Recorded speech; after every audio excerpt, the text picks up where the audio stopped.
ग्रामायण ग्रामायण घेऊ श्वास हा नवा. ग्रामायण ग्रामायण घेऊ ध्यास हा नवा. ग्रामायण ग्रामायण. नमस्कार. ग्रामायण प्रतिष्ठानद्वारे आयोजित ग्रामगाथा या कार्यक्रमात मी ॲडव्होकेट अमृता घोंगे आपल्या सर्वांचं मनपूर्वक स्वागत करते. शिवभावे जीवसेवा, शिवभावे जीवसेवा हे ब्रीदवाक्य घेऊन 2012 साली ग्रामायणाची स्थापना झाली. ग्रामायण म्हणजे शहरी आणि ग्रामीण भागाला जोडणारा सेतूच आहे. ग्रामगाथा या कार्यक्रमात आपल्याला विविध तज्ञ व्यक्तींचं विविध विषयावर आजपर्यंत मार्गदर्शन लाभत आलं आहे. आज आपलं हे छत्र गुंफण्यासाठी आपल्याला लाभलेले आहेत नागपुरातील नामांकित ॲडव्होकेट सौ पद्मा चांदेकर. आजचा आपला विषय आहे वैवाहिक समुपदेशन काळाची गरज. मी आपल्या सर्वांच्या वतीने सौ पद्मा चांदेकरांचं मनपूर्वक स्वागत करते आणि त्यांचा थोडक्यात परिचय करून देते. पद्मा चांदेकर मॅडम या वकिली क्षेत्रात पद्मताई या नावानेच ओळखले जातात. मॅडमचं शालेय शिक्षण तसंच BSc LLB पर्यंतचं शिक्षण हे नागपुरातच झालं. 1986 पासून मॅडमनी वकिली व्यवसायाला सुरुवात केली. वकिली व्यवसायाचं बाळकडू मॅडमला सुरुवातीला त्यांच्या काकांकडूनच मिळालं. मॅडम विदर्भ लेडी लॉयर्स असोसिएशनच्या मॅडम अध्यक्ष आहेत. Madam family court, district court आणि हायकोर्ट येथे प्रॅक्टिस करतात. वेटरनरी कॉलेज नागपूर तसेच काही शैक्षणिक संस्थांच्या विशाखा कमिटीवर सुद्धा मॅडम कार्यरत आहेत. मॅडम फॅमिली कोर्ट, हायकोर्ट येथे मेडिएटर म्हणून कार्यरत आहेत. त्यांच्या या मदतीमुळे आज कितीतरी विखुरलेली कुटुंब एकत्र आलेली आहेत. पद्मताईंना स्वातंत्र्यवीर सावरकर सामाजिक अभिसरण पुरस्कार याने सुद्धा गौरवण्यात आलेले आहे. महिलांच्या समस्या आणि कायदेविषयक पैलू त्यावर त्यांचे लेख सुद्धा प्रसिद्ध झालेले आहेत. पद्मताईंनी महिलांच्या अधिकारांसाठी अनेक जनहित याचिका सुद्धा दाखल केलेल्या आहेत. समाज कार्यात पद्मताईंचा नेहमीच सक्रिय सहभाग असतो. अनेक नवशिक्या होतकरू महिला वकिलांचा त्या आधारवड आहेत. मला वकिली व्यवसायात त्या गुरु म्हणून लाभल्या हे माझं भाग्य समजते. मी आपल्या सर्वांच्या वतीने त्यांना आजच्या विषयावर मार्गदर्शन करण्यासाठी आमंत्रित करते. नमस्कार.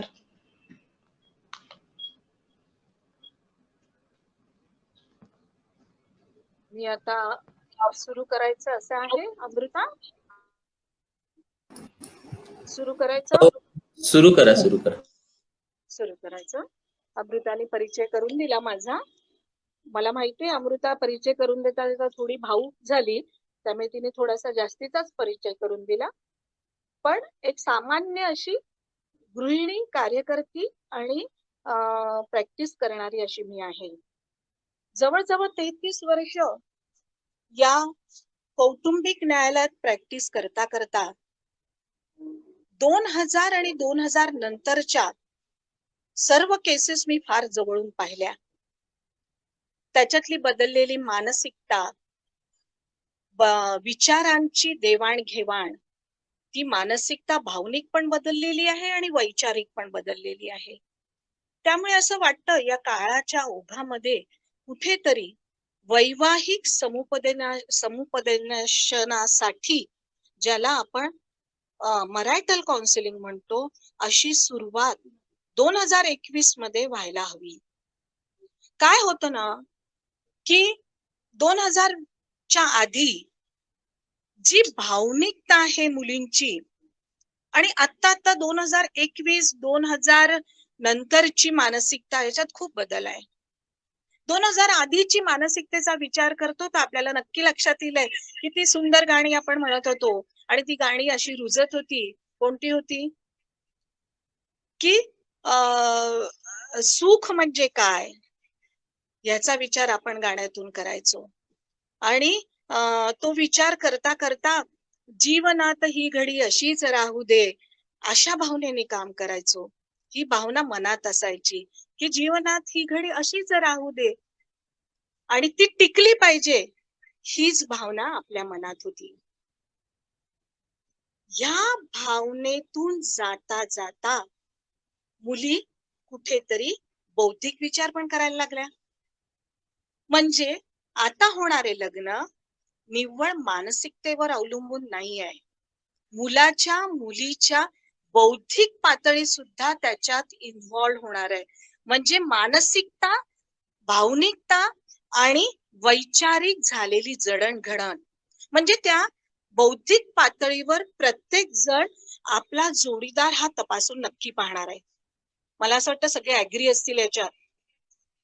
पूर्वी म्हणजे आपण घेऊया, सगळेजण इथे एका परिवारातले ग्रामायण मधले लोक आहेत. प्रत्येक जणांनी आपापल्या आई वडिलांचा संसार हा नक्कीच पाहिलेला आहे.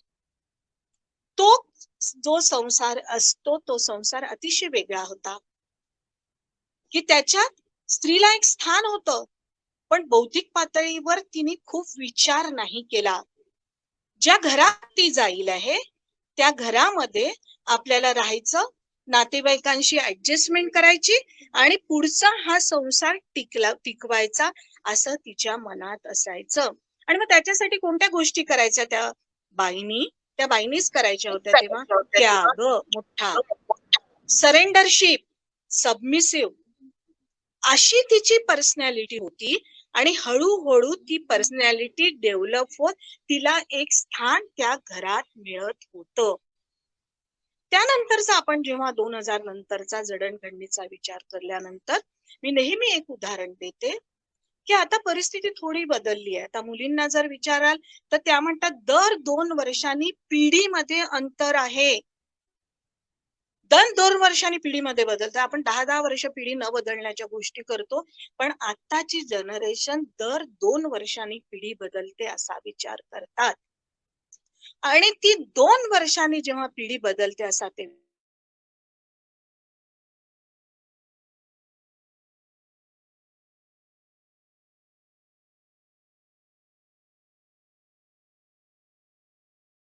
विचार करतात, त्यावेळेला वयोमर्यादा 18 असावी, 21 असावी, मग आता मुलीची वयोमर्यादा 21 का नसावी अशापर्यंत आपण आलोय. 18 आणि 21 चा विचार करता करता मुलींची मुलांची लग्न ही 27, 25 आणि 28 वर्षाची होताना दिसतात. मी ग्रामीण भागाचा थोडासा कमी विचार करते. ज्या प्रमाणात ज्या वैवाहिक विषयीच्या केसेस कौटुंबिक न्यायालयात वाढत आहे, त्यात असलेल्या मुली जे आहेत किंवा मुलं आहेत त्यांची वय 28, 27, 30 वर्ष अशी आहेत.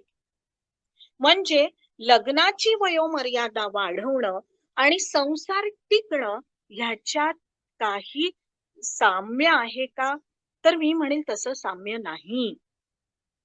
कारण 28 आणि 30 वर्षाच्या वयामध्ये परिपक्वता आल्यानंतर जे लग्न होतं ते सुद्धा आजकाल मोडकळीस होऊन राहिलेलं आहे. मग जेव्हा मी म्हणून विचार करते तेव्हा असं लक्षात येतं, एक तर सगळ्यांनी मान्य केलं पाहिजे आपला समाज जो आहे, कुटुंब व्यवस्था जी आहे ती लग्न केंद्रित कुटुंब व्यवस्था आहे. बरोबर आहे की केंद्रस्थानी कुठेतरी लग्न आहे ना. ती कुटुंब व्यवस्था लग्न केंद्रित असल्यामुळे या कुटुंब व्यवस्थेला टिकण्यासाठी माझा आजच्या पिढीने विचार करणं आहे की माझा विवाहावर विश्वास आहे का, वैवाहिक बंधन मला मान्य आहे का. म्हणजे जेव्हा लग्नाचा विषय होतो तेव्हा प्रत्येक मुलीने असा विचार केला पाहिजे आणि मुलांनी पण की या विवाह संस्थेवर माझा विश्वास आहे. जर या विवाह संस्थेवर विश्वास नसेल तर आपण कुठेतरी चुकत आहोत अशी गोष्ट होईल. ज्या क्षणी आपण विवाह संस्थेवर विश्वास आहे म्हणून त्यावेळेला हा विवाह कसा टिकेल. पूर्वीच्या काळी हे विवाह 50 वर्ष 60 वर्ष जन्मोजन्मी टिकावे अशा गोष्टी होतात आणि आताचे विवाह 1, 1.5, 6 महिन्यात सुद्धा टिकत नाही आहेत. ही वस्तुस्थिती आहे. त्यामुळे कुठेतरी या काउन्सिलिंगची गरज आहे का असा विचार प्रत्येकाने केला पाहिजे. काय होतं माहितीये, ज्या कोणत्यात अमृता मॅडम सारख्या सुद्धा इथे वकील आहेत, जयू मॅडम सारख्या वकील आहेत, ग्रामायण मधले सुज्ञ पालक वर्ग सुद्धा इथे आहे, जे सामाजिक विचार करणारे, सामाजिक विचाराची जाण असणारे आहेत. कसं होतं पाहू का, की कौटुंबिक न्याय, मी पुन्हा विषयाकडे येईल, हा विषय बिंबवण्यासाठी मी तुम्हाला काही उदाहरण देते आहे. कौटुंबिक न्यायालयात ज्या केसेस वाढत आहेत त्याची जेव्हा आपण कारण मीमांसा पाहतो, 2000 पूर्वीच्या ज्या केसेस होत्या त्या कमी प्रमाण होता, त्यावेळेला 2000 वर्षापूर्वीच्या ज्या केसेस मध्ये प्रामुख्याने घटस्फोटाची जी कारणं होती, तुम्हाला सांगते, ती होती नवरा दारू पितो, बाह्यखाली संबंध आहेत का, अशावर ते डायव्होर्स होत होते किंवा ती कारणं होती. आणि तो स्पॅन जो होता डायव्होर्स घटस्फोट घेण्याचा, तो घटस्फोट घेण्याचा 7-1 वर्षानंतरचा होता. पण आज जेव्हा 1 वर्ष, 2 वर्ष, 6 महिने, 5 महिने, 1 महिना ह्या याच्यात केसेस जेव्हा येतात आणि जेव्हा मुलं बोलतात, त्यावेळेला प्रामुख्याने कारण जे असतं ते ज्याला नाव देतात, मॅडम आमच्या दोघांमध्ये इनकॉम्पॅबिलिटी नाही. ह्याचे विचार वेगळे, माझे विचार वेगळे, कुठे जमायलाच नाही पाहून राहिलो ना. एक कारण म्हणजे रिझन ऑफ द पर्सनॅलिटी इनकॉम्पॅबिलिटी म्हणतो आपण. व्यक्तिमत्वामधलं सामंजस्य साध्य होत नाही त्यांना. दुसरं कारण जे पुढे येतं, हा रिसर्च केल्यानंतरचा भाग आहे.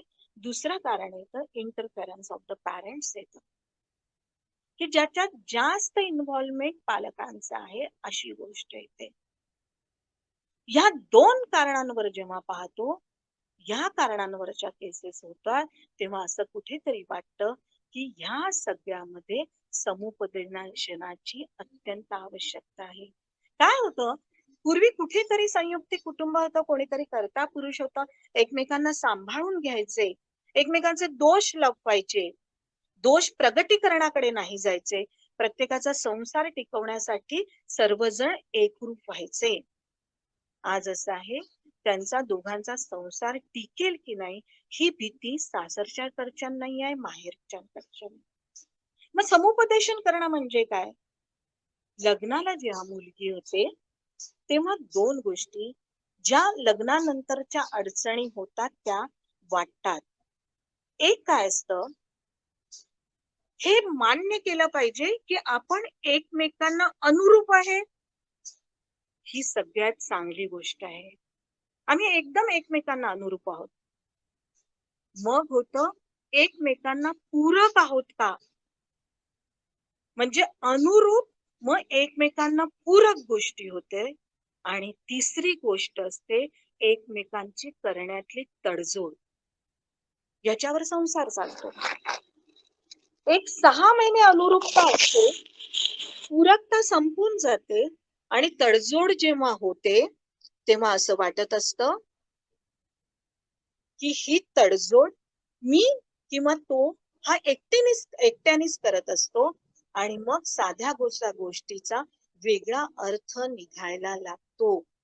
मग साधी गोष्ट कोणती?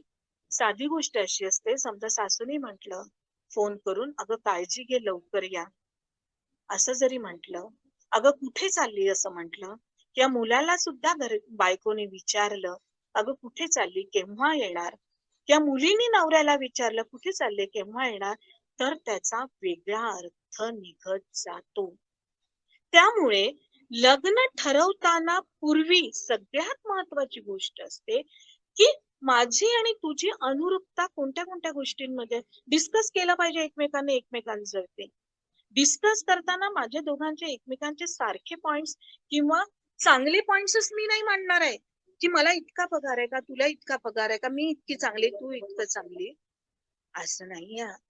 तर माझेची कमतरता कोणती आणि तुझ्याची कमतरता कोणती, आणि मग दोघ जण आपण कसं पूरक राहू, हा विचार प्रत्येक होणाऱ्या दाम्पत्याने लग्नाच्या आधी केला पाहिजे. काय होतं ना, असं धरू नये कोणी, लग्नाच्या आधी विचार करताना ज्या केसेस लग्नानंतर समोर येतात त्या याच्यात दोघांनी हा विचार केला नसल्यामुळे अनेक त्यांना मतभेदांना सामोरं जावं लागतं. कसं असतं ना, समजलं पाहिजे दोघांनी एकमेकांना. आज जेव्हा तुम्ही एक पाहत असतात पैठणीचा कार्यक्रम, आपण सगळेजण पाहतो, मराठी झीवर तो लागत असतो. त्याच्यामध्ये जो कार्यक्रम तुम्ही बारकाईने पाहिला, तो कार्यक्रमात असं लक्षात येईल, प्रत्येक नवरा म्हणत आहे की माझी पत्नी ही फार लवकर संतापते. सासू सुद्धा हेच म्हणत असे, ही ना लवकर संतापते. हे जे संतापणं आहे, हे व्यक्तिमत्वाचं संतापणं आहे, हे का बरं संतापलं गेलं? याचा विचार तर लग्नाच्या आधी लग्नानंतर प्रत्येकाने करायला पाहिजे. कारण लग्न झाल्यावर हे लग्न कसं टिकेल, म्हणजे भारतामध्ये कुटुंब व्यवस्था टिकणं सगळ्यात महत्वाचं आहे. जर कुटुंब व्यवस्था, आपली ही जी संस्कृती आहे, ही टिकेल तर राष्ट्र टिकणार आहे. म्हणून लग्नाच्या आधीच या गोष्टीचा विचार होणं आवश्यक आहे. या गोष्टीचा विचार होणं दुसऱ्या बाजूने आवश्यक आहे की जी पत्नी आपण मुलगी पत्नी म्हणून स्वीकारणार आहोत, तिच्या पण काय काय अपेक्षा आहेत एका संसाराकडनं, आणि त्या मुलाच्या पण काय अपेक्षा हे जाणून घेतलं पाहिजे. आज मुलगी येणार आहे आपल्या घरामध्ये, त्यामुळे ऍडजस्टमेंट नक्की तिला करायची आहे, याच्याविषयी बोललं पाहिजे. म्हणजे सगळ्यात महत्वाचा प्रश्न असतो नातेसंबंधाचा. तिला खरंच आजकालच्या मुलींना जॉईंट फॅमिलीत राहायचंय की एकट्याने संसार करायचाय, हे पण असं नका सांगू. काही मुली या त्यागमय आणि ऍडजस्ट करणाऱ्या असतात काही मुली, तर त्या जॉईंट फॅमिलीमध्ये रमून जातात ना. प्रत्येकाचे फायदे तोटे आहेत. असं नका समजू की जॉईंट फॅमिलीचेच फायदे आणि ह्या मुलीने जॉईंट फॅमिलीतच राहायला पाहिजे. असं नका समजू की जॉईंट फॅमिलीच्या व्यतिरिक्त काहीच फायदा नाही जर ज्यांची जॉईंट फॅमिली असेल तर. दोघं सुद्धा चांगला संसार करू शकतात, दोन्ही याचे फायदे तोटे आहेत. पण ही स्पष्ट कल्पना मुलीला दिली पाहिजे. आणि जर तिच्या ऍडजस्टमेंट मध्ये काही प्रॉब्लेम्स येत असतील, कारण की मुलगी येणार आहे घरी, तिला सांभाळणारा तिचा नवराच असणार आहे. एकमेव व्यक्ती नवराच आहे, त्याच्याचकडनं अपेक्षा करणार ती. त्यामुळे कधीतरी या मुलांनी तिची बाजू घेऊन बोलणं याचा आवश्यकता आहे. आणि जर तिने लग्नाच्या आधीच सांगितलं, नाही रे माझा स्वभाव थोडासा संताप आहे, जजमेंटल होण्याची आवश्यकता नाहीये की संतापीच आहे, कशाला जजमेंटल व्हावं. एकमेकांच्या दोषांविषयी कोणी जजमेंटल होण्याची आवश्यकता नाही. हे युनिव्हर्सल ट्रूथ आहे की एकाचा स्वभाव दुसऱ्यासारखा कधीच नसतो, एकही माणूस दुसऱ्यासारखा नसतो. तर संसार हा एकमेकांना पूरकतेने चालतो, दोघांचे संसाराचे वेगवेगळे अँगल आहे. तर पहिल्यांदा लग्नाच्या आधी स्पष्ट कल्पना नातेसंबंधाची देणं आवश्यक आहे. बोललं पाहिजे नातेसंबंधांविषयी की असे असे अनेक स्वभाव आहेत माझ्या घरी. त्या मुलीचे पण काही विचार असतील, त्या मुलाचे पण काही विचार असतील. काही काही वेळेला काय होतं, मुलगी म्हणतात की एकुलती एक मुलगी असते, त्यांची ऍडजस्टमेंटची सवय पण नसते, शिक्षणात तिचं सगळं गेला असतो वेळ, शिक्षण संपल्यानंतर तिचं घर हा सेकंडरी असतो, मग नोकरी असते तिची, त्याच्यात तिचा वेळ गेला असतो. तर काही काही गोष्टी नाही समजत ना तिला. न समजलेल्या गोष्टी आपण सांगणं हे आवश्यकता आहे. पण न समजलेल्या गोष्टींचा काय ग हिला येतच नाही असा जर कांगावा केला तर संसार हा सुखकर आनंदमय असा समाधानी होऊ शकत नाही. त्यामुळे ह्या सगळ्यांच्या गोष्टीचा विचार हा आधी करायला हवा, द्यायला पाहिजे. 2-3 सिटिंग केले पाहिजे, त्याचे दोष आपले सांगितले पाहिजे. हे सगळ्यात काळाची गरज आहे. म्हणून नातेसंबंधाची चर्चा, तिला कसं राहायला आवडतं, तिचे प्लॅनिंग काय आहे, त्याचे प्लॅनिंग काय आहे, तो माझं माहेर कसं सांभाळणार, मी माझं सासर. काय होतं, मुलगी पण एकटी एकटी असते, तिलाही माहेर सांभाळायचं असतं, म्हणून ती माहेरी जाते म्हणून घरच्यांनी म्हणणं ही जास्तच माहेरचं करता, अशा गोष्टी नसतात. किंवा तो जास्तच सासरचं करतो आणि आई वडिलांकडे करतो आणि माझ्या आई वडिलांकडचं करत नाही, असे रोष जास्त नंतरचा लग्न झाल्यानंतर येत असतात. त्यामुळे ही बॅलन्सिंग करणं सगळ्यात आवश्यक आहे. दुसरा असता जो पांगावा असतो, आर्थिक नियोजन केलं पाहिजे. आर्थिक नियोजनाविषयीच्या कल्पना काय हे आधी बोललं पाहिजे. एक नातेसंबंध, दुसरे आपले स्वभाव आणि दुसरं आर्थिक नियोजन. आणि हे लग्न टिकवण्यासाठी काउन्सिलिंगची गरज आहे. आजकाल व्यक्तिमत्व शास्त्र जे आहे ते लग्नाच्या आधी वेगवेगळ्या टेस्ट करून करतात ना, दोघांचं व्यक्तिमत्व किती पूरक आहे एकमेकांना, ह्याच्या पण काही टेस्ट केल्या पाहिजे. नंतरचे प्रत्येक जण प्रश्न टाळू शकतात. कसं असतं, काउन्सिलिंग ही कल्पना केली तर सगळ्यांना काय वाटतं, काउन्सिलिंग करायचं म्हणजे मी मानसिकदृष्ट्या दुर्बल आहे का, मगच काउन्सिलिंग करायचं का? असा बिलकुल प्रश्न नाही. दोघांनी म्हणजे आपण इतका ढेर सारा पैसा या काउन्सिलिंगवर, हे लग्नावर खर्च करतो, त्याच्यात छोटासा भाग काउन्सिलिंगचा केला तर काहीही अडचण होत नाही. म्हणजे येणाऱ्या ज्या गोष्टी आहे, ज्या नातेसंबंधाच्या आहे, आर्थिक नियोजनाच्या आहे, दुसऱ्यांची एकमेकांची पूरकता आहे, अनुरूपता आहे, तडजोडी कुठे करायच्या, या सगळ्यांचं भान लक्षात येतं. छोट्या छोट्या गोष्टी मी तुम्हाला सांगते. काही काही गोष्टी नाही कळत दोघांनाही. का बरं नाही कळत? आपल्याला असं वाटतं, मी काय, माझं शिक्षण काय, मी जे काय संस्कार केले ते असेच केले का, अमुक केले का, अशा सगळ्या गोष्टी असतात. पण हे दोन्हीकडच्या आई वडिलांनी लक्षात ठेवलं पाहिजे की आज त्या दोघांचा संसार होणं अतिशय आवश्यक झालेलं आहे, ज्या प्रमाणात केसेस डिस्ट्रिक्ट कोर्टात येतात. याच्यात एक नेहमीचं वाक्य असतं, ज्या काही घटस्फोटासाठी केसेस येतात, त्यांचे आई वडील एवढंच 100% म्हणत असतात, मॅडम चांगली 25 गुण पत्रिका जुळली होती, पत्रिका पाहून आम्ही लग्न केलं. लग्नाच्या आधी पत्रिका पाहणं न पाहणं हा प्रत्येकाचा श्रद्धेचा, विश्वासाचा आणि विचाराचा प्रश्न आहे. कारण की आजकाल सगळे म्हणतात काहीतरी बेस पाहिजे ना दोघांचा हे होण्यासाठी, म्हणून पत्रिका पाहतो आम्ही. काही त्याच्याविषयी मी उच्चारही करणार नाही. पण ही पत्रिका पाहताना इतके गुण जुळत असताना का बरं संसार मोडकळीस येतात याचा विचार करण्याची आवश्यकता आहे. त्यावेळेला अशीच गोष्ट होते की दोघांनी हे प्री मरायटल काउन्सिलिंग करण्याची गरज आहे. बोला दोघही जण, जजमेंटल होऊ नका. पूर्वी काय होतं, एकमेकांची घरं पाहून लग्न द्यायचं, ती पण डोळे झाकप्रमाणे त्याच्याशी संसार करायची आणि कुठेतरी मग पूरकता, अनुरूपता नंतर सुरू व्हायची. आज पहिलेपासूनच याचा विचार करणं आवश्यक आहे. कोणाच्या सहनशीलतेवर, कोणाच्या सबमिसिव्हवर, कोणाच्या त्यागावर हा संसार आता टिकणार नाही. कारण की दोघंही इक्वल याच्यात झालेले आहे. दुसरी गोष्ट असं आहे की दोघही जण, म्हणजे ज्या घरात आणि ज्या लोकांसमोर मी भाषण देत आहे, त्यांनी एक गोष्ट लक्षात ठेवली असते की मुलं करिअर साठी 12वी नंतर आई वडिलांपासून डिटॅच झालेली आहे. त्यांचं शिक्षण, त्यांचे होणारे पॅकेजेस, त्यांना मिळणाऱ्या सुखसोयी ह्या त्यांना आवडू लागल्या आहेत. याच्याविषयी सगळेच ऍग्री असलेले आहे.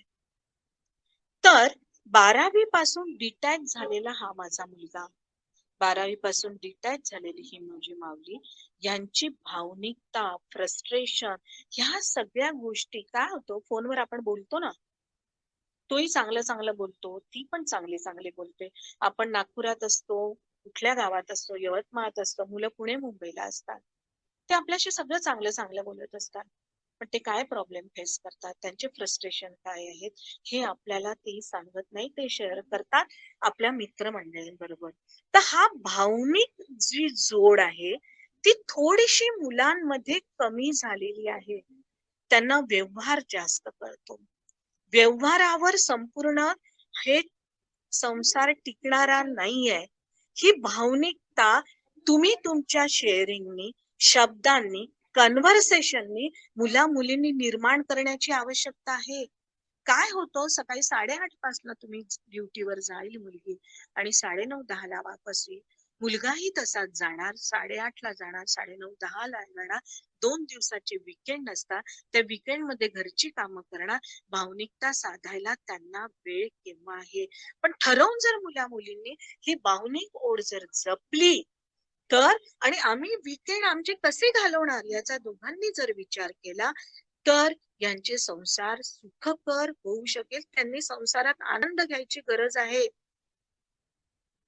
आम्ही आनंद देण्याची त्यांना गरज आहे, त्यांनी आनंद घेण्याची गरज आहे. नाही तर मरगळलेले ते त्याच्यात आपण जर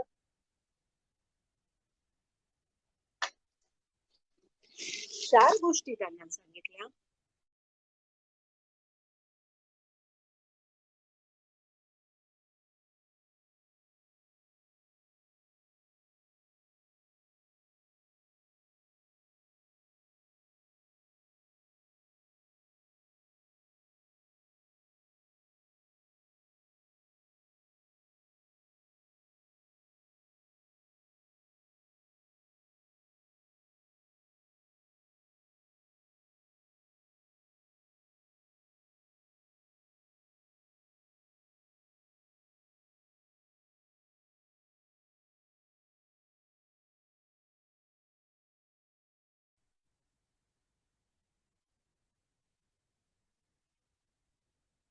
हॅलो, हा कंटिन्यू. कंटिन्यू करा. कंटिन्यू ऐकू येत आहे. काही उदाहरणं देणार. माझी बहीण नेहमीच मला चिडवत असते, पद्मा काय होतं की काही काही केसेस आपण करतो त्या रिलेशन मध्ये त्यांना खूप चांगलं वाटतं की मॅडमने आपली केस केली, छान दोघांचे डायव्होर्सही होतात. आणि डायव्होर्स झाल्यानंतर ते आम्हाला एखादी साडी देतात. हसायला येईल तुम्हाला. माझी बहीण मला म्हणायची नेहमी की काय पद्मा तुझ्याकडे सगळ्या घटस्फोटाच्या साड्या आहेत, एखादी रिकन्सिलेशनची नाही का? आणि रिकन्सिलेशन आणि त्यांचे संसार जर चांगले झाले तर याच्यासारखा आनंद आम्हाला नसतो. काही काही वेळेला चुटपुटच्या गोष्टी असतात की ज्या ते टाळू शकतात आणि ज्या आपल्याही जीवनात घडलेल्या असतात पण ते टळत नाही. अशीच एक रिकन्सिलेशन झालेली गोष्ट की ज्या काउन्सिलिंग करून त्यांचं नंतरचं जीवन त्यांनी आधीच जर विचार केला असता, काउन्सिलिंग केलं असतं तर त्यांचा संसार, दोघंही IT सेक्टर मधले, चांगल्या वरच्या पोस्टवर दोघही जण, याच्यात संसार नंतर टिकवताना जेव्हा मुलबाळ होताना त्यांच्यात मुलीत झालेले हार्मोनल चेंजेस हे मुलाला आधी सांगितले पाहिजेत. हे प्री मॅरिटल काउन्सिलिंग मध्ये होतं की बाईमध्ये हा हार्मोनल चेंजेस होणार आहे लग्न झाल्यावर, आणि ती जेव्हा प्रेग्नन्सी घेते तेव्हा हे हार्मोनल चेंजेस आहे तिच्यामध्ये, याचा विचार सुद्धा लग्नाच्या आधी व्हायला पाहिजे. आणि ह्याच्या अशाच हार्मोनल चेंजेस मध्ये एखादी मुलगी काहीतरी बोलून जाते हो सासूला, चिडचिड होते तिची. IT सेक्टर आहे, 1 महिना 9 महिने बाळ सांभाळायचंय, घरी राहायचंय, आपली कुठेतरी तयारी नसते त्याची, आपला जॉब सुटल्याची खंत असते तिला, आणि त्याच्यात 4-4 वाक्य बोलून गेल्या जाते. सांभाळणारे तर घरचे मेंबरच आहे ना. ती बोलते म्हणून एकदम जजमेंटल व्हायची काय गरज आहे?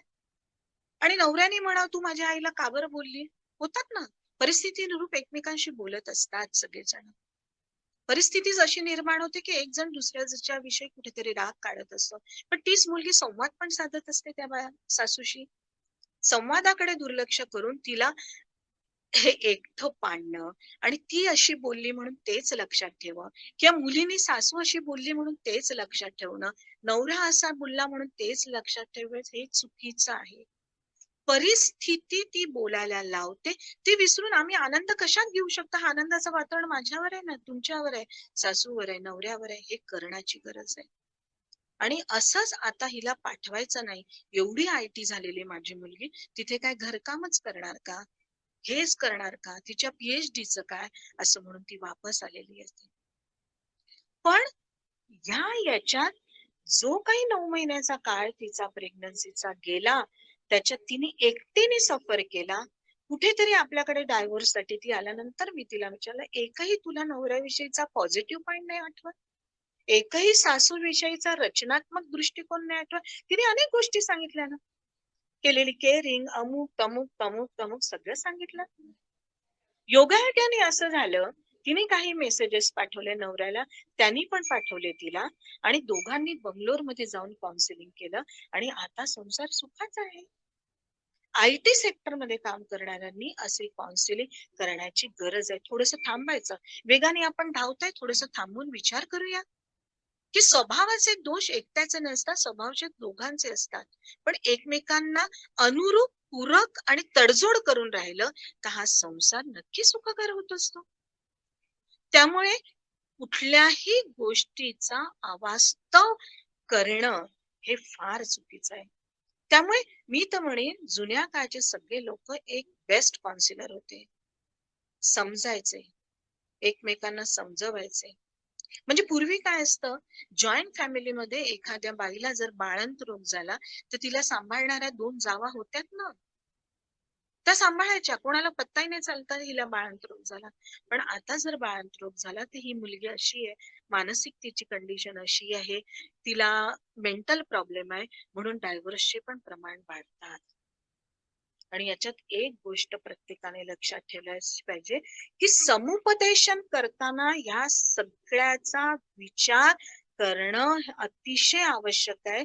त्याच्यात आपले असणारे दुर्गुण, स्वच्छता, अस्वच्छता, तुला आवडणाऱ्या गोष्टी, मला आवडणाऱ्या गोष्टी, तुला नको असणाऱ्या गोष्टी, मला नको असणाऱ्या गोष्टी, या सगळ्याचा विचार समुपदेशन म्हणजे मार्गदर्शन नाही, बिलकुल नाही.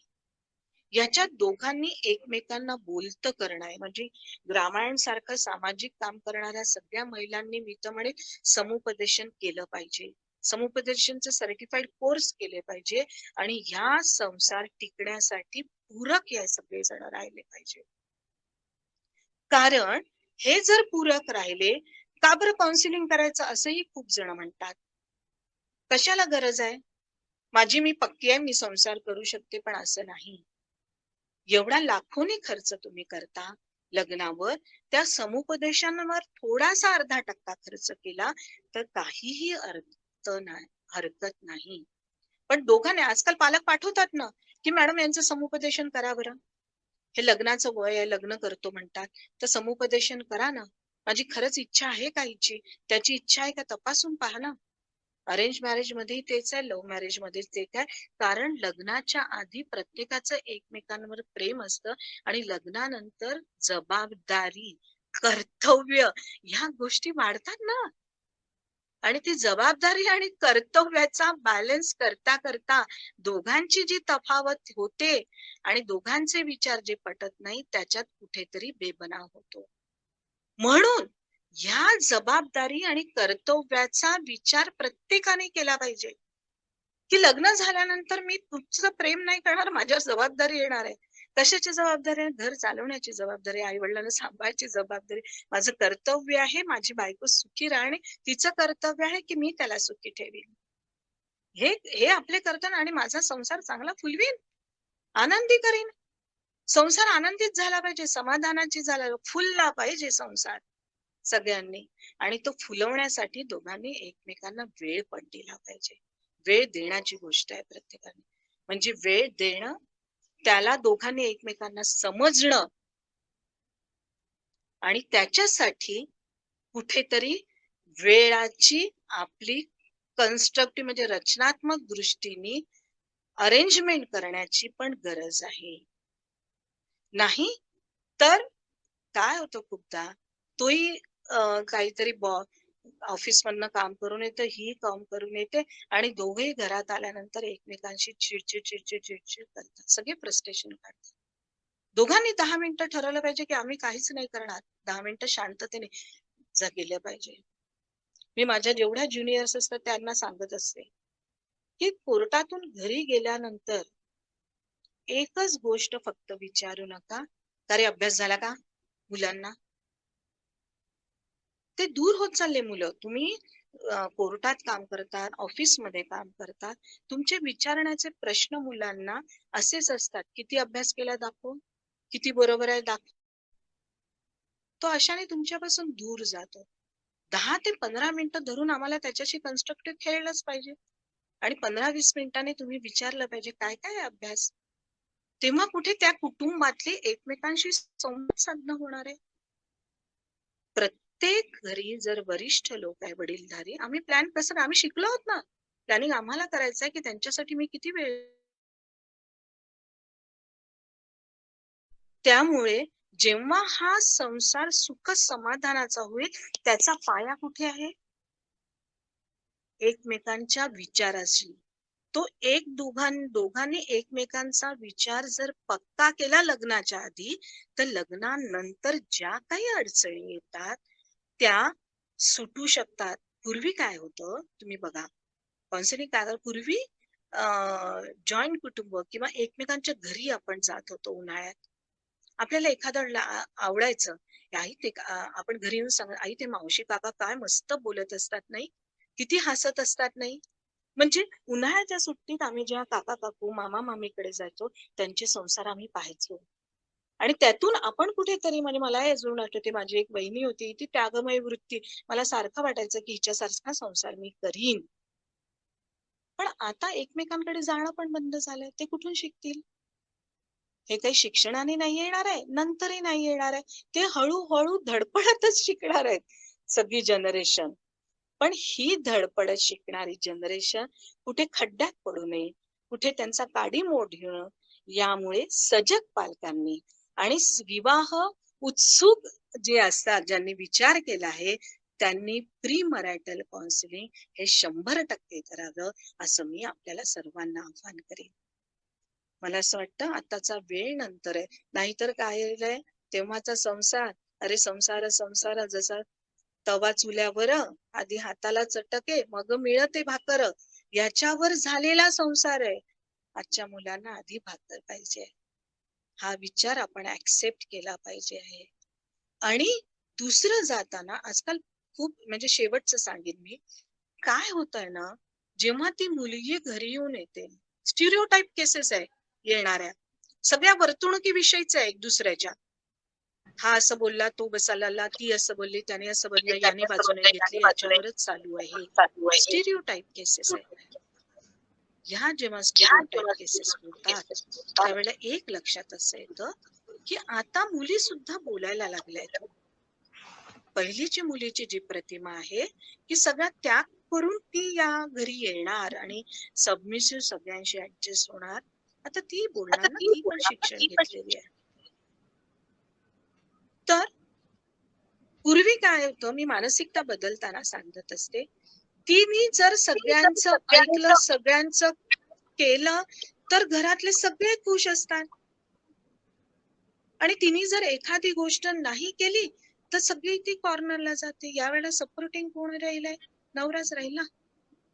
त्यामुळे नेहमी ज्या केसेस मीडिएशनला येतात, मॅडम ही हे नाही करत, ती नाही, ते नाही करत, माझ्या आई वडिलांचं बिलकुल नाही करत, मी त्यावेळेला सांगते, अरे यांनी जर संसार तुटत असेल तर दर एका घरी संसार तुटेल एका घरानंतर. ती नाही करत तर तू का नाही करत आई वडिलांचं? You are expecting from your wife only, why you are not doing? तू पण कर ना. आणि मग ह्या छोट्या छोट्या गोष्टी जेव्हा थराला जातात, तेव्हा निगेटिव्हिटी दोघांमध्ये येत जाते ना. त्यामुळे संसारामध्ये दोघांच्या निगेटिव्हिटी कशी येणार नाही, याचा विचार घरच्या पूरक घटकांनी केला पाहिजे. तेव्हाच हे दोघं एकमेकांना अनुरूप होतील आहे. पूरकता, अनुरूपता, आणि मग ते झाल्यानंतर ते कुठेतरी स्वतःच्या स्वभावाला सुद्धा मुरड आणि तडजोड घालतील. त्यामुळे कोणी एकमेकांविषयी जजमेंटल होण्याची गरज नाही. आतापर्यंत माणसं पूर्वीच्या काही शिकारीला जायचे, त्यामुळे त्यांचं ब्रेन अग्रेसिव्ह होतं. बाई सबमिसिव्ह होती, ती घरीच राहायची चुलीपाशी. पण मधल्या काळामध्ये आता तिचंही ब्रेन इकॉलॉजी सगळ्यांना माहितीये, ती डेव्हलप आली शिक्षणाने, त्यामुळे आता ती बोलणार, तेव्हा कुठेतरी सांगणार, हे बोलते नाही, ही आपला विचार मांडते ना. म्हणजे काल परवाच्या दिवशी माझ्याकडे एक काम करणारी बाई असते, ती म्हणे, मी एक बिस्किटचा पुडा दिला माझ्या मावशीने, तिने फटकन, मॅडम एक्सपायरी डेटच्या मी बिस्किट देत नाही बरं माझ्या मुलांना. ताठ्यात तिने सांगितलं. लागली माझ्या मावशीने, म्हंटल ना, काय ग ही खूपच बोलते, पण तिचं बोलणं बरोबर आहे ना, जोर देऊन बोलली म्हणून काही ती जजमेंटल होण्याची गरज नाहीये की ही बोलते म्हणून. का नाही बोलणार, तिने व्यक्त केलं आपलं व्यक्तिमत्व. त्यामुळे हे सुंदर स्वप्न जे आहे दोघांचं, की दोघांनी मिळून संसार करून दोन्ही कुटुंब एकत्रित येऊन हे संसार म्हणजे कुटुंब आणि विवाह म्हणजे काय, एक पिढी घडवणार आहे ती दोघ जण, आणि ती सुद्धा सुदृढ आणि आनंदी पिढी घडवेल आणि स्वतःचा संसार 50-75 वर्ष टिकवेल असं वातावरण तयार ते दोघं करतील, आणि संसारातील सगळे आजूबाजूचे कुटुंबातील लोक करतील, आणि त्याच्यासाठी वेळोवेळी जी काही काउन्सिलिंग करता येईल ती दोघांनी केली पाहिजे. एवढं बोलून मी माझ्या वाणीला विराम देते. काही प्रश्न असतील तर विचारू शकता.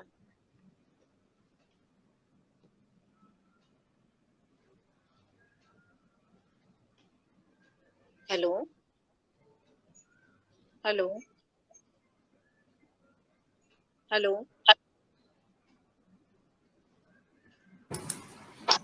मला असं वाटतं 20 मिनिटं आहे. काही प्रश्न असतील कोणाला,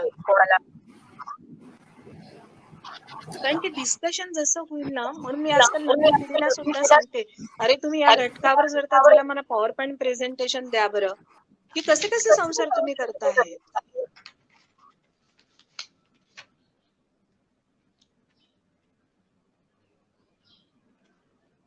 हॅलो हॅलो हॅलो हा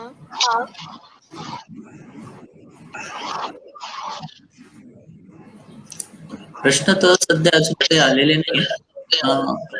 आपण कंटिन्यू करा. हॅलो, थोडस डिस्कशन झालं पाहिजे. दोन्ही पार्टिसिपंट जे आहेत जॉईन झाले असतील तर थोडस डिस्कशन झालं तर आपल्याला नंतरचा वेळ सदुपयोग. Most complicated case you have handled, श्रीकांतजी गाडगेंनी विचारलं. सगळ्यात कॉम्प्लिकेटेड केस जी मी हँडल केलेली आहे, आणि त्याच्यामध्ये ज्या गोष्टी होतात कॉम्प्लिकेटेड केसांमध्ये, त्याच्यात एक म्हणजे ती केस डायव्हर्स कडेच गेली नंतर. पण एक आम्ही जी रिकन्सिलेशन कडे केलेली केस सांगेल मी, अमृता मॅडम नाही माहिती, क्षमाची केस होती. एक 10 वर्षापासून ते सगळेजण अनेक केसेस करून लढत होता, खूप लढत होते. दर वेळेने कोर्टात येण्यानंतर ती जोर जोरात भांडणं, आणि हा IT सेक्टर मध्ये अगदी सबमिसिव्ह, म्हणजे त्याला ते भांडण कधी त्यांनी आवाज सुद्धा मोठा ऐकलेला नसेल असा सारखा तो गरीब गाय होता, आणि ती नेहमी जोर जोरात कोर्टात भांडायची. त्यामुळे त्या विचार करायचा की मी हिला घेऊनच नाही जाणार, इतकी वाद घालते. जवळजवळ 10 वर्ष ती केस कोर्टात चालली होती. नंतर खूप फिरून ती माझ्याकडे आली, नवऱ्याकडे मी होती. सगळ्या केसेस बघता बघता मी तिला एकच म्हटलं, तुझी जायची, खरं तर माझ्या विरुद्ध बाजूची होती, एकच म्हटलं तुला जायची इच्छा आहे, त्याचा स्वभाव तुला माहितीये की तो इतका शांत प्रवृत्तीचा आहे की तो डोळे वर करून सुद्धा पाहत नाही, तो बोलत सुद्धा नाही मुलगा जास्त, कारण की IT सेक्टर मध्ये गुंतलेले ते त्यांच्या विश्वातच आहेत. तर तू थोडासा आवाज हळू करून बोल ना कोर्टात, बघ त्याच्यावरही परिवर्तन होईल. आणि तुम्हाला खरं सांगते, 2-3 सिटिंग मध्ये ती कोर्टात इतकी हळू बोलायला लागली की 10 वर्षानंतर त्याच्यात रिकन्सिलेशन झालं. 498 वगैरे सगळं झालं होतं त्याच्यात, आणि त्याच्यात रिकन्सिलेशन होऊन दोघे घराला गेले.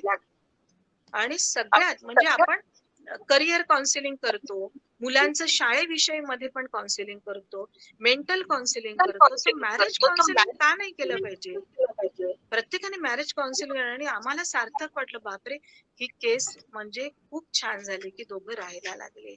त्याच्यात एक केस कॉम्प्लिकेटेड अशी होती, आशिषची होती, की दोघं अमेरिकेहून आले होते. मोहिनीची केस एक कॉम्प्लिकेटेड होती की त्याच्यात फॉरेनला मुलगी USA सिटीजन होती ती मुलगी, जी झाली तिचा बर्थ, आणि बेबनाव झाल्यानंतर मुलगी घेऊन आली होती. ती इथे आल्यानंतर त्यांनी फॉरेन कोर्टामध्ये अनेक ऑर्डर्स घेतल्या.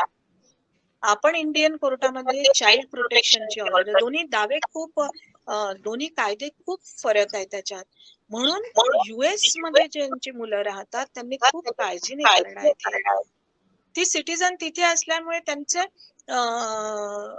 चाइल्ड वेलफेअर कन्सेप्ट हे ब्रेस्ट फिडिंग चाइल्ड आहे तर तो आईजवळ असावा ही कन्सेप्टच नाही आहे US ला. त्यामुळे चाइल्ड वेलफेअर मध्ये ब्रेस्ट फिडिंग चाइल्ड इंडियामध्ये मायनर हा आईच जवळ असावा, त्याच्या पालन पोषणासाठी त्याची आवश्यकता असते, हे याच्यात आहे. पण त्या याच्यात नाही आहे. त्यांनी कस्टडी त्याला देऊन दिली, मुलाला, नवऱ्याला कस्टडी देऊन दिली आणि चाइल्ड ऍबडक्शनच्या खाली हिच्यावर ऑफेन्स रजिस्टर केला. US ला चाइल्ड जर त्यांच्या लँड मधनं नेलं, सिटिझनशिप त्यांची असेल तर ते चाइल्ड ऍबडक्शन मध्ये येतं. आणि हिला आता हिचं करिअर सगळं स्टॉप झालं की ही जर US ला गेली तर तिला तिथे अरेस्टच होणार आहे, कारण की चाइल्ड ऍबडक्शन असल्यामुळे.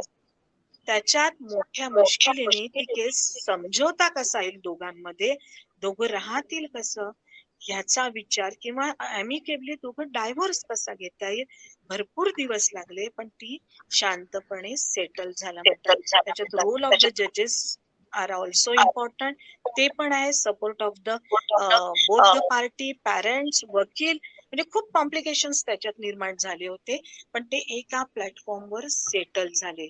पण तिचं करिअर आहे की इथे जर असेल ती केस तिला इथल्या कॉम्प्रोमाइजनी विथड्रॉ करता येत नाही. म्हणजे अजूनही मोहिनीला जर माझ्या क्लायंटला जर तिथे जायचं असेल तर तिला भीती आहे की आपल्याला अरेस्ट करणार नाही ना.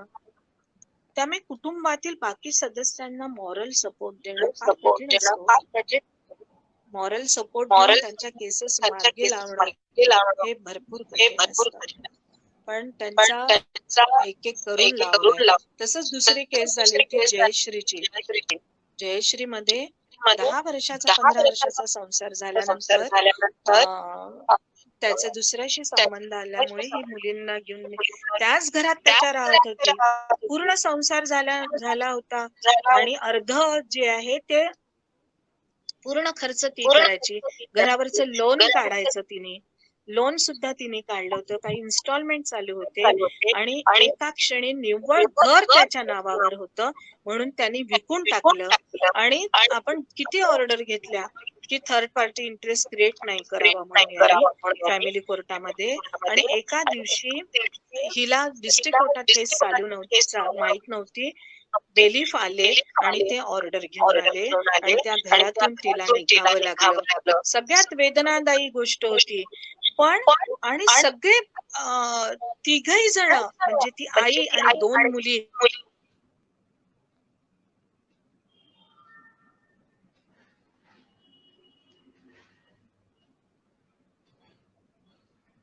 त्यांना आणि त्यांचं व्यक्तिमत्व कसं खुलेल हे सगळं माझ्या ऑफिसने पाहिलं. म्हणजे माझ्या ऑफिसमध्ये ज्या ज्या वकील होत्या ज्युनियर, त्यांनी सगळ्यांनी बा या मुली मोठ्या झाल्या पाहिजे, या मुली याच्यातून निघाल्या पाहिजे.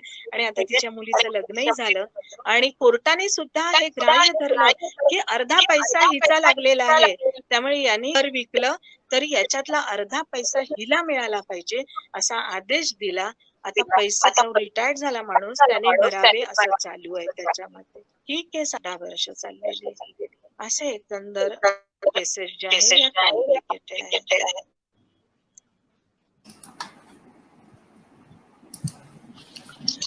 पुढचा प्रश्न आहे. Hello hello hello.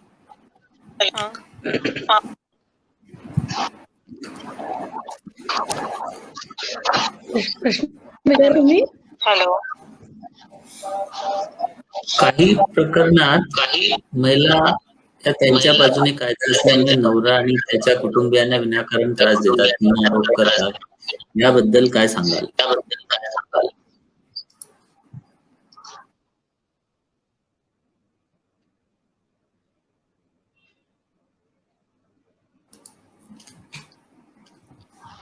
प्रश्न ऐकू आला?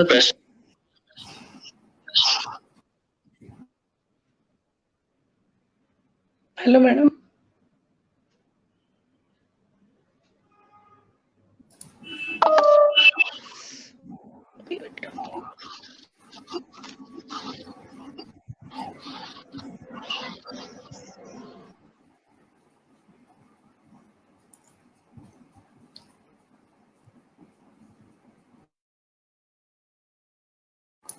हॅलो.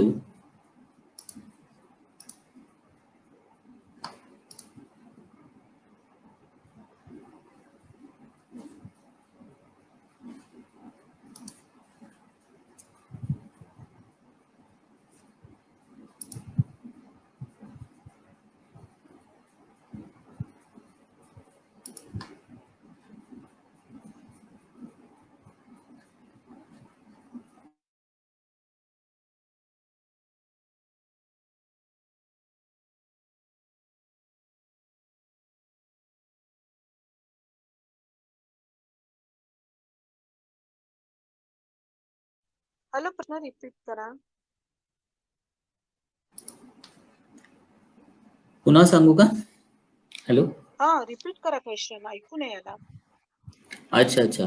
असं लक्षात येतं काही प्रकरणात महिला या त्यांच्या बाजूने कायदा असल्यामुळे नवरा आणि त्यांच्या कुटुंबियांना विनाकारण त्रास देतात किंवा आरोप करतात. याबद्दल काय सांगाल? हॅलो, तसं खरं तर माझा काउन्सिलिंग विषय चालू होता. त्याच्या संबंधी मुलींच्या विचारांसंबंधी काही प्रश्न आले असते तर मला खूप आवडलं असतं. कारण की याच्यावर मॅरेज टिकणं याच्यावर आहे, म्हणून मी म्हणत आहे. कायदेविषयक असता तर मी बोलली असते, तरी पण मी कायदेविषयक हा आला प्रश्न तर आता प्री मराठाचा रोल सोडून लिगल याच्यामध्ये जाते आहे की कायदे मुलीच्या बाजूनी आहेत हे जरी कळलं असलं तरी इम्प्लिमेंटेशन नाही होत.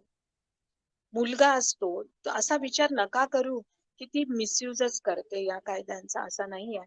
अनेक केसेस अशा आहे की ती भरडल्या जाते की मूल झालेलं असतं आणि ती कमवती नसते त्यामुळे सगळ्यात प्रश्न त्या मुलाची फी भरणं.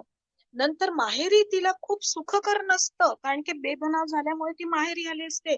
खरं तर तिचं अरेंज मॅरेज असतं, पण माहेरचे लोक तिला सपोर्ट नाही करत. अशा वेळेला प्रत्येकाने मी नवऱ्याकडनं असेल तरी कळकळणी सांगते, अरे बाबा त्या मुलाचे पैसे भर ना, मुलाचे फीचे पैसे पाहिजे ना त्यांनी. ह्या सगळा विषय आहे. मिसयूज करणं हे आपण स्टेटमेंट करून मोकळं होतो, पण मिसयूज करणं हे तिला शक्य होत नाही. त्याच्यातली 1% जर बाई मिसयूज करत असेल तर सगळ्या भरडल्या जातात. त्यामुळे असा विचार करू नका. मुलींना घर नसतं, कुठेतरी रेंट पैसे 10-10, 15-15 वर्षाचे सवय असतात. माणसाचं कुठेतरी एक्स्ट्रा मॅरिटल रिलेशन, त्या बाईने काय करायचं? निदान तिचं कळकळीचं म्हणणं असतं की माझ्या मुलांचे तर फीचे पैसे भर. ते सुद्धा वेळेवर भरत नाही. एक्झिक्युशन आमचे चालू असतात. तो इथून तिकडे पळतो, तिकडून तिकडे पळतो, पण त्याला ते पैसे भरायचे नसतात. मूल त्याचंच असतं. मुलाचे पैसे भरायला काहीच हरकत नाही. त्यामुळे अवेअरनेस करण्याची खूप आवश्यकता आहे. आणि आता 498A मध्ये कोणी होत नाही, कायदा बाईच्या बाजूने आता नाही. आता ते काउन्सिलिंगला पाठवतात. काउन्सिलिंग मध्ये कुठेतरी तडजोड करण्याची गरज आहे ना. अरे बाबा, आहे ती मुलगी आहे ना, ती सून आहे. माझ्या आयुष्यात मी नेहमी सांगत असते, 30 वर्षाच्या ह्याच्यात एकच केस घडली की तो सासरे स्वतः सुनेचे राईट्स माझ्या प्रोटेक्ट करा म्हणून आला, नाही तर नाहीच येत. सगळे भांडत असतात, माझा मुलगा बरोबर, ती चुकीची कशी आहे. अरे पण त्याच्यापासून झालेल्या अपत्याचा काय दोष? आणि जर भारतामध्ये त्यांचे जर वाढदिवस पाळणा घरात मनवायला लागले फॅमिली कोर्टाच्या, तर कुठे चालली आपली संस्कृती? कोणीतरी ग्रामीण सारख्या संस्थांनी पुढे यायला पाहिजे ना. समाजात काम करता करता हा अँगल विचारात घेतला पाहिजे की मूल झालंय तर संसार टिकला पाहिजे ना.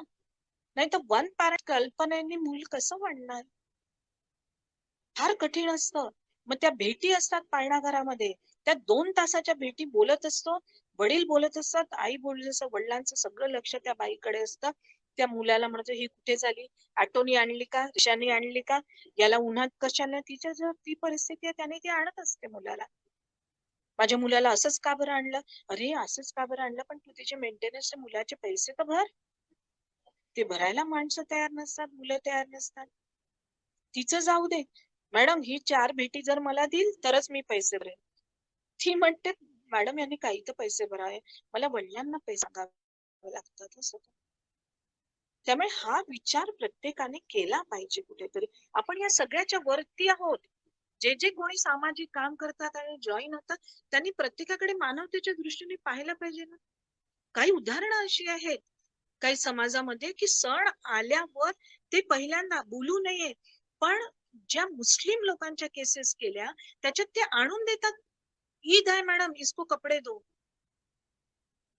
ह्या सणावाराच्या ज्या गोष्टी आहेत आपण दिले पाहिजे ना. आणि बायकांनी पण स्वीकारले पाहिजे ना, बेबनाव असला तरी. मुलगा सतत महत्वाचा आहे, मुलाचं भविष्य महत्वाचं आहे, त्याच्यासाठी एका फुटीवर दोघांना आलंच पाहिजे ना. संतापून कसं होईल? आणि किंवा त्याचा विचार दोघांनी केला पाहिजे ना.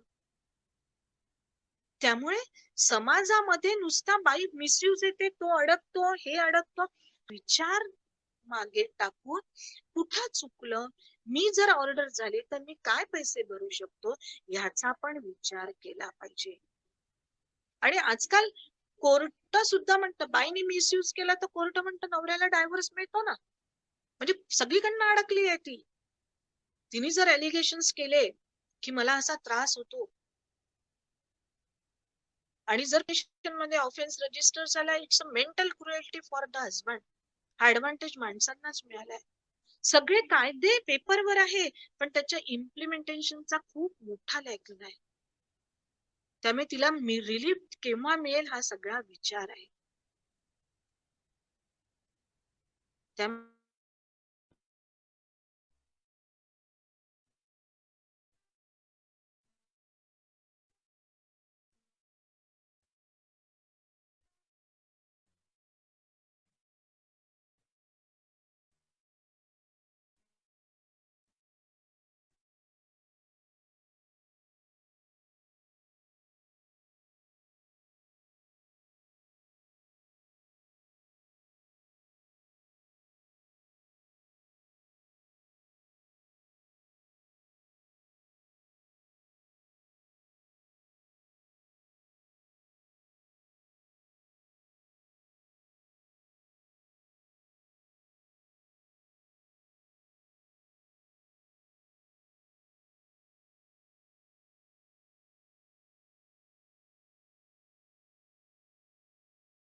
Hello, Amruta madam.